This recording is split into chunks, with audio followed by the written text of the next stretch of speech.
저는 30해 동안 공기업 시설관리팀에서 묵묵히 일했습니다. 퇴직식 날 통장에 찍힌 퇴직금 숫자를 보며 이제는 좀 여유를 누릴 수 있겠구나 했지요. 하지만 그 안도는 오래가지 않았습니다. 노후는 준비해야 한다. 안정적인 수익이 필요하다는 말이 귀에 맴돌던 어느 날, 친구가 소개해준 실버타운 분양 투자 설명회에 발걸음을 옮겼습니다. 따뜻한 조명, 화려한 모형도, 그리고 연 6% 확정이라는 달콤한 말. 제 경력을 치켜세우며 위험을 잘 감당할 수 있을 거라던 영업팀장의 말에 마음이 기울었습니다. 결국 퇴직금 절반과 대출까지 더해 입주권과 분양권을 확보했지요. 그때는 몰랐습니다. 그 종이가 제 노후를 지켜줄 안전망이 아니라 평생 짊어질 무거운 빚의 종이었다는 사실을. 퇴직식 날 동료들의 박수를 받으며 화분 하나와 함께 집으로 돌아왔습니다. 서류철, 책상 위 집기들, 그리고 제 명패. 그것이 30년 공기업 생활의 흔적이었습니다. 퇴직금 통장에 찍힌 숫자를 보며 마음 한구석이 놓였지만 동시에 이상한 불안감이 밀려왔습니다. 앞으로 몇 년을 버틸 수 있을까? 혹시 내가 쓰러지면 아내는, 아이들은, 그리고 내 자신은 어디에 기댈 수 있을까? 시설관리팀장으로 30년을 지냈습니다. 늘 건물의 배관, 전기, 냉난방, 안전 규정을 챙기며 살아왔지요. 그래서일까요? 퇴직 후에도 제 눈엔 늘 시설, 건물, 관리라는 단어가 맴돌았습니다. 그러던 어느 날, 오랜만에 만난 친구가 말했습니다. 요즘은 실버타운이 대세야. 입주권만 확보하면 연 6%는 확정이래. 연 6%. 은행 이자와는 비교도 되지 않는 숫자. 저는 마음이 흔들렸습니다. 퇴직금이 통장에 들어온 지 얼마 지나지 않았을 때였습니다. 며칠 뒤, 저는 실버타운 분양 투자 설명회라는 곳에 앉아 있었습니다. 따뜻한 조명과 클래식 음악이 흐르는 공간. 화면에는 고령화 천만시대, 황금 수요라는 문구가 번쩍였습니다. 카페, 물리치료실, 도서관, 온천수 스파까지 갖춘 최신식 한지. PPT 속 사진들은 마치 제가 누워 쉴 미래를 보여주는 듯했습니다. 선착순 혜택, 지금 확보하셔야 합니다. 영업팀장의 말이 귓가에 파고들었습니다. 제 경력을 칭찬하며 시설관리 출신이라면 리스크를 누구보다 잘 볼 것이라고 치켜세우는 그의 말은 제 자존심을 건드렸습니다. 그날 밤, 아내는 말했습니다. 우리 살던 방식대로 갑시다. 크게 벌려고 하지 말고 그냥 지금처럼. 저는 고개를 끄덕였지만 이미 마음속에서는 숫자가 굴러가고 있었습니다. 입주만 채워지면 연 6%. 안정적이다. 그날부터 저는 잠자리에서도 계산기를 두드리며 혼잣말을 했습니다. 괜찮다. 안전하다. 이건 확실하다. 저는 결국 퇴직금 절반을 집어넣었습니다. 부족한 자금은 신용대출과 집담보대출 일부를 전환해서 맞췄습니다. 입주권 1, 분양권 1점, 그 두 장의 종이가 제 손에 들어왔을 때 저는 안도했습니다. 뭔가를 확보했다는 착각이 주는 안도감이었지요. 현장을 찾을 때마다 안심하려 했습니다. 크레인 소리, 공사 차량, 하얀 안전모들. 현장 소장은 늘 말했습니다. 공정률 80%입니다.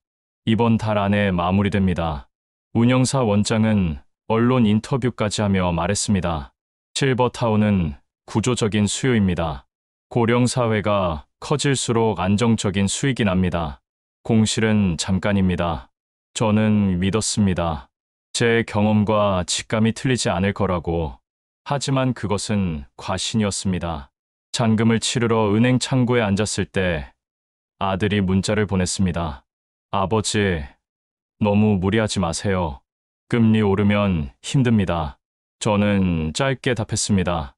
괜찮다. 감당 가능하다. 그 말이 얼마나 가벼운 위로였는지 저는 곧 알게 되었습니다.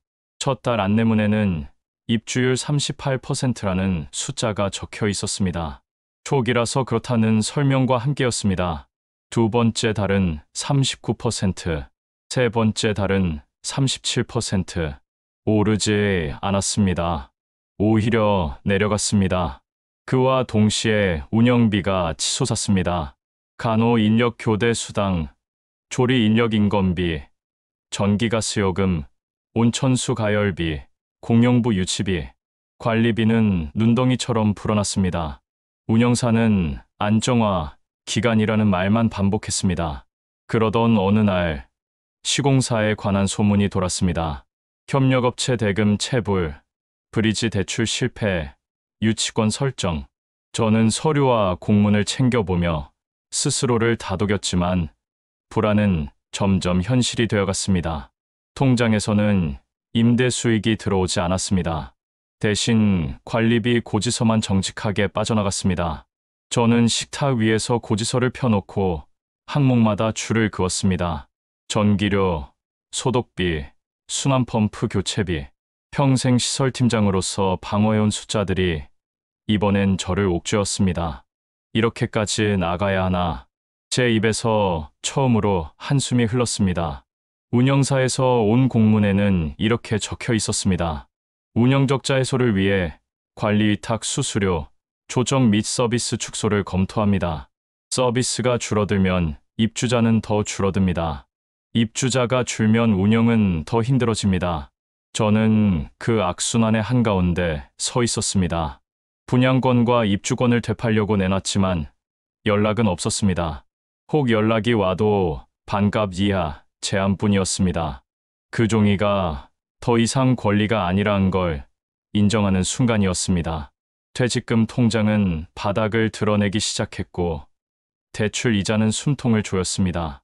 새벽마다 냉장고 모터 돌아가는 소리가 제 심장 박동과 겹쳐 들렸습니다. 빚이라는 단어가 낙인처럼 제 머리에 찍혀 있었습니다.